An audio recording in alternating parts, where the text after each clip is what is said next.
Returning to our territory election coverage, and the Seat of Katherine is undoubtedly a country Liberal stronghold, and its incumbent, CLP member Willem Westervan Holter, is hoping to be re-elected. Nevertheless, a record number of candidates have put their hand up for a shot at the Bush seat. Reporter Stephanie Zillman travelled to Katherine. After 6 months in the political wilderness, the former Deputy Chief Minister, Willem Westervan Holter, is hoping to claw back enough support for re-election. In February this year, the then Minister for Primary Industries resigned after leaked documents showed he had considered making a $650,000 investment in a Vietnamese company who were seeking to develop a dragon fruit orchard in the NT. Adam Giles, the Chief Minister, has indicated already that if we were to win government, that I would be back up in the ministry. So I think that's where I can do my very best for the Northern Territory and the people of the Northern Territory. For Willem Westervan Holter, a glass skywalk over the Katherine Gorge is one way he plans to bring more tourism to the town. That will be a game changer for Katherine, having something unique like that.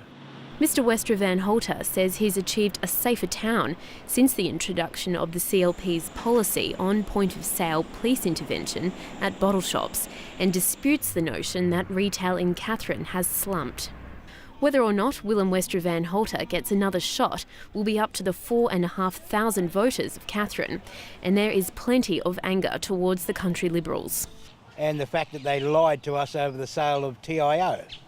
TIO was the only insurance company in Katherine that paid out in the '98 floods. The seat of Katherine has consistently been held by a member of the Country Liberals Party ever since the seat was formed in 1987. Prior to that, the old division was also held by the CLP. This year, in addition to Labor, there are 2 independents and 2 minor party candidates hoping for a record swing. Labor's Sandra Nelson was born in East Timor and counts her time in a refugee camp as a child, as well as a stint as a soldier in the American military, as part of her life experience. Her uncle, former President of East Timor, Jose Ramos Horta, also inspired her to run. Maintain your integrity, maintain your principles, and always be honest. That's the advice he's given me. And remember where you've come from.